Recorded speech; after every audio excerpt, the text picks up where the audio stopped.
Good afternoon, ladies and gentlemen. Thank you for tuning in. I am your host, Pedro Diaz of Diaz Consulting Group, or to keep things simple, DCG. And I want to welcome you to the Campaign Grind podcast. Today we have Rey Valdes, a client of ours. He's actually running for Florida State Representative. He's here to talk to you about the decision making, what went through his mind before he made the decision to finally run for office, and basically give you an in-depth look at the entire process. So, Rey, thank you very much for joining us. Thank you, Pedro. Thank you for having me here today.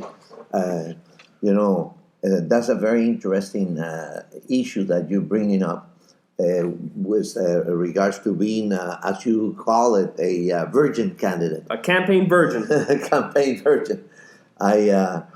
Previous to this time of being a candidate, I never ran for office before. So, I had a real misconception thinking that even though I have been involved in a lot of campaigns and so on, never was I a candidate. So, when I first talked to you, originally, well, it was about, 2.5 years ago or so, you gave me some real strong insights regarding, what it really entailed to be a candidate for public office. At that time, I thought that, I'm coming from the ranks of being an advocate and an activist and, a very active community participant. I thought that that's what it had to do with being a candidate for office. At that time, you alerted me and you said, that's very important and that you're knowledgeable of the issues, that affect the community and so on. But it has nothing to do with being a candidate. And I said, well, Pedro, come on, don't tell me that. And you say, yeah, well, I know that you have been a candidate yourself. Not only, have you the experience of running campaigns for several successful candidates in the past. But when you told me that kind of, threw me off. I said, well, wait a minute, what do you mean? Being a candidate and being an activist or advocate in the community really didn't relate to getting elected. Yeah, no, that's a misconception. We have a lot of clients and a lot of friends that tell us, listen, I want to run for office. Hey, I'm part of this board. I'm part of that board. I have friends all over the place. But the reality is that doesn't get you elected. And I'm actually glad you brought that topic up because a lot of other people say, well, I'm part of this board. I'm part of that board. I'm going to be able to raise the money. I'm going to have the support. And coming from you, an outsider, not me, let them know how that played out for you. Well, I remember, actually, truly speaking, I remember the first meeting I had with you. And you said, well, Rey, that's all very fine and dandy, but it's not going to get you elected.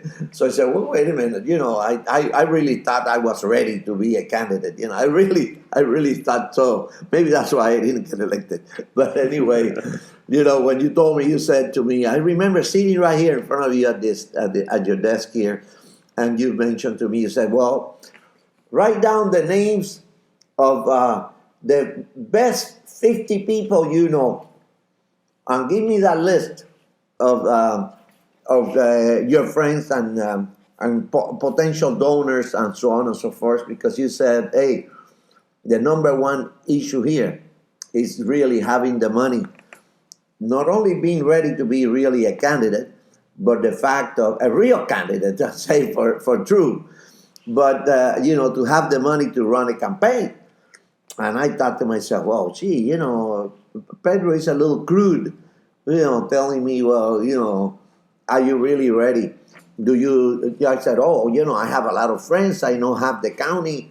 I'm only going to run for one little district here. And, it should be a real walkthrough. And you said, well, give me the list of your first best friends and neighbors and potential donors.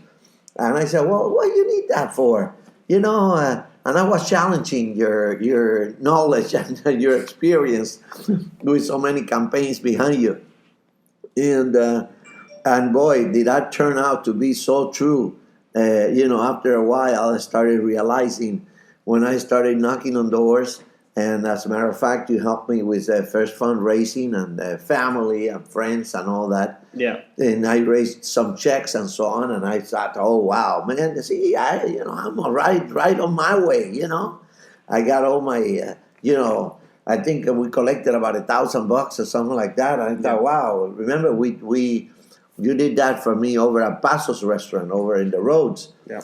And I thought, well, this is going to be, really a piece of cake, And then from there on, boy, donations came in slowly. Well, they didn't come in and slowly. Not very frequent. They didn't come in. Exactly. They didn't come in. But no, I'm glad you're touching on that. And that's the real blood of the campaign, like you had told me, No, it's money is not what gets you elected, but you do need money to get your message out. Yeah. So I'm glad you touched on that topic, because there's a lot of people that say that they're part of this board or they're part of this group and that they're going to win because they know everybody. And that's not really what gets you elected. And I'm glad they're not hearing it from me. They're hearing it from an actual candidate. Right. Now, let me ask you,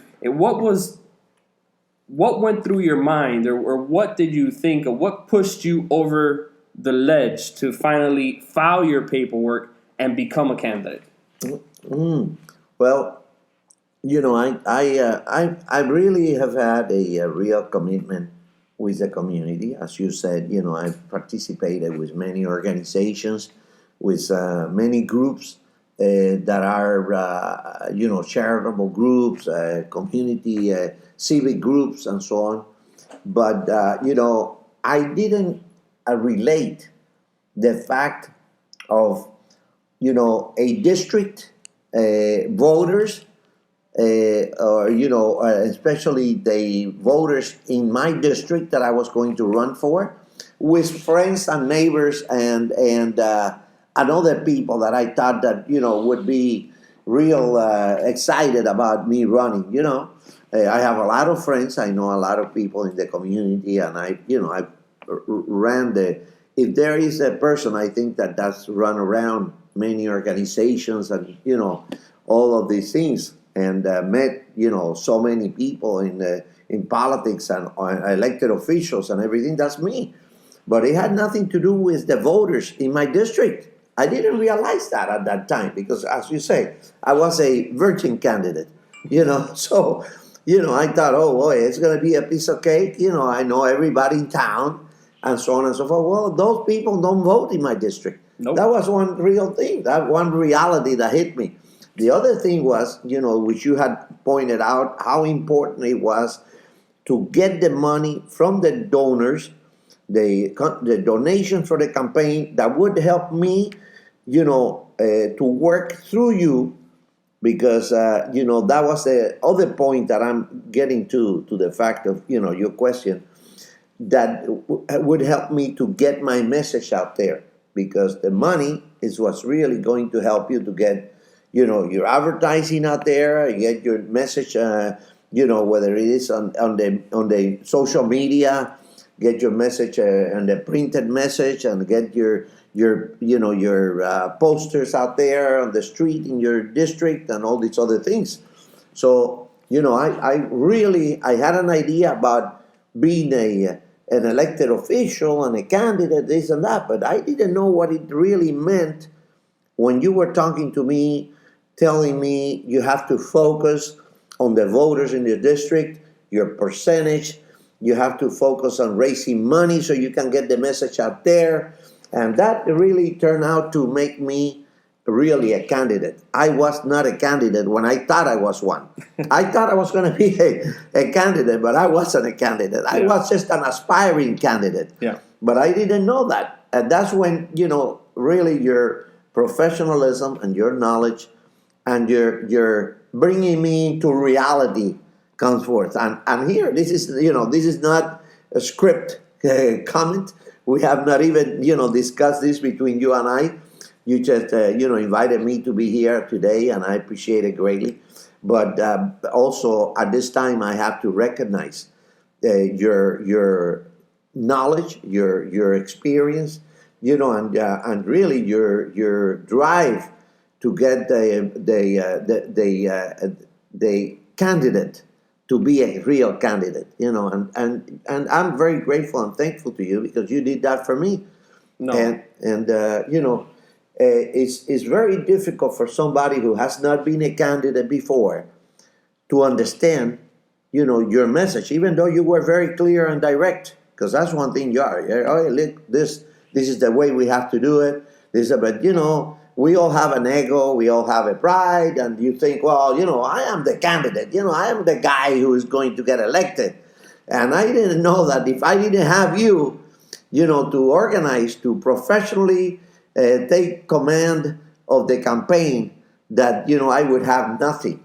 Because you can have postcards, you can do emails, you can do all the things, but, it takes a lot of other things, and it takes really a professional manager on a campaign like you are to get a person really ready to be a candidate. No, I'm glad you bring up the issue about the ego and whatnot, that you're the candidate, so this is your race, you got to do what you want. Yeah. In reality is, a lot of candidates make that mistake. A lot of candidates say, okay, I live in this area, I know this area, I know what the issues are, I know what the people want. You are dead wrong.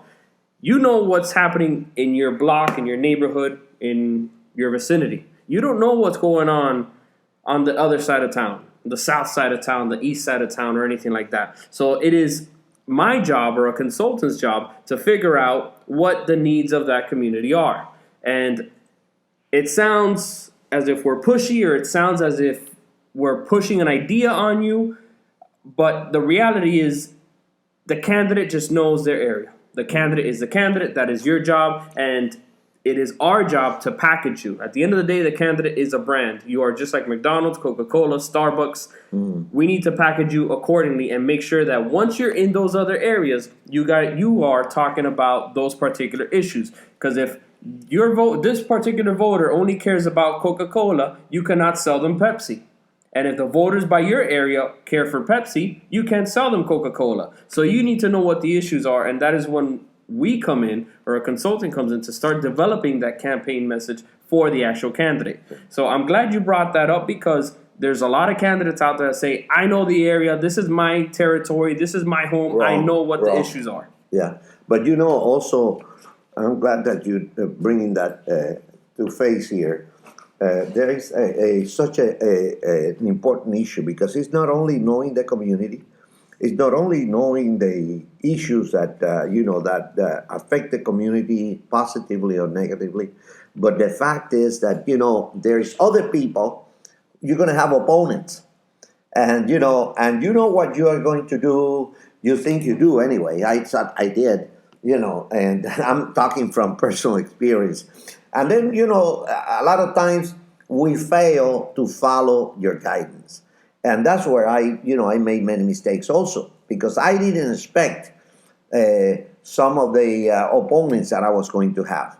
So when I projected my being a candidate, I wasn't really, knowledgeable enough to know how to handle having 2 or 3 opponents in my campaign. And then, when I registered myself to be a candidate for the district, I didn't count that I was going to have an incumbent. The incumbent was supposed to run to be a senator, and he had already filed for a senatorial seat, and so on. So I said, hey, a piece of cake. I really don't have an opponent. There won't be an incumbent for the district. And so, boy, was I wrong. Halfway through the campaign, the incumbent came back and refiled. He didn't run for a senatorial seat. I had a couple other opponents show up. And then, I thought I knew what I stood for, but I didn't know, how their candidacy was going to affect Your campaign. my campaign. That's another perspective. And I know that with your experience, and I've seen you work, and I've seen you get other candidates elected, I failed. I failed to raise the funds you told me I had to raise. I failed really to follow advice, through the proper ways to do what I needed to do to get elected. And really, it was my fault. It was my failure to not understand really the work and the efforts that so important that a campaign manager or a strategist like yourself does for one person like me. Because I got my message. Oh yeah, I dressed up. I took some nice pictures. I did this and that, but I did not drive the message home. Yeah. Like What happens with a lot of candidates is that once they file their paperwork, they think that they're God's gift to the world, and it's an ego thing. It is an ego thing because a lot of candidates once they file their paperwork, they say, "I'm going to be the next mayor. I'm going to be the next senator. I'm going to be the next president," and it gets to your head. That's exactly what I thought. So what happens is that you start going to these different events, you take the pictures, you're pretty much a celebrity in town, but you're not really focusing and campaigning to get your message across. Yeah. And the voters don't care about going onto Facebook, seeing your nice pictures, going to your website, seeing your nice videos. The voters actually care about meeting the candidate. The voters actually want to know how you're going to help them and why they should vote for you. Right. You gotta sell yourself. It's not just feeding your ego, going to these different events, taking the pictures, being in the limelight. No, if that's the case, that's what we tell most of our clients, and we could tell just by meeting them. And you weren't one of those because we took you on board. But there's a lot of candidates that we have to deny because we know very well they're just in it for the fame. They're just in it for the ego, to feed their ego. They're just in it for all the wrong reasons. The only way you're going to get elected is if you put in the work. And most importantly is if your heart is in the right place. If you're just doing this to get rich quick, if you're just doing this to have your name out there, if you're just doing this to get another mistress or find another husband or whatever the case may be, and not doing it for the right reasons, for the betterment of your community, for the betterment of your city, for your state, or to basically leave your city, your town, your community a better place for your kids, you're not going to get elected. You're not going to get elected. But going back to the topic, so you decided to run. That's great. Obviously, it wasn't what you were expecting. It was completely different. Yes. What? Well, you laughed and you told me, to get elected, all that you're saying is fine, but that's not going to be the things that are going to get you elected. Yeah. And it worked out exactly the way you said. Unfortunately for me, I really thought I had everything together. I thought I was really, a people's candidate. I didn't realize that if we have, 2 or 3 opponents for a seat, you got the people's choice. People are looking at you, like you said. People are looking at the other candidates and so on, and they are saying, well, why should I vote for A, B, or C? Who is really the candidate that I should vote for? And depending upon how you can drive that message to those voters, which is what I know you do so well, is that this is what's really going to get you elected or not. And I think your experience in working with a media, with working with a social media, and working, with a voters list and phone banks and all the other different things that it takes. And it's not, even if you have all those things available and you have the money to pay for all those services, it has to be done the right way, in a timely manner, et cetera, which I didn't realize at all until I really failed to be the candidate that was going to get elected. No, absolutely. That's one of the biggest issues, Ray. And in 30 seconds, we're actually running out of time. In 30 seconds, if you could just let the listeners know, what is it that they can expect being a first-time candidate? And not really what they can expect, what you believe a first-time candidate's going to be, and the reality of what the first-time candidate is. We got 30 seconds. Okay, I would say first thing, get yourself a good campaign manager, a good strategist. The second thing is, are you really ready? Do you really understand the work, the tremendous effort that it takes to be a political candidate? And third, do you have the financial resources to really carry out a strong campaign? It takes money, and money. And it is very important to have the finance, to have the economic resources, to be able to run a strong, fruitful campaign. Perfect. All right, Ray, we're out of time. Thank you very much for coming. We will have you back again. Thank you so much. I do want to put this out there that this was not a sales podcast.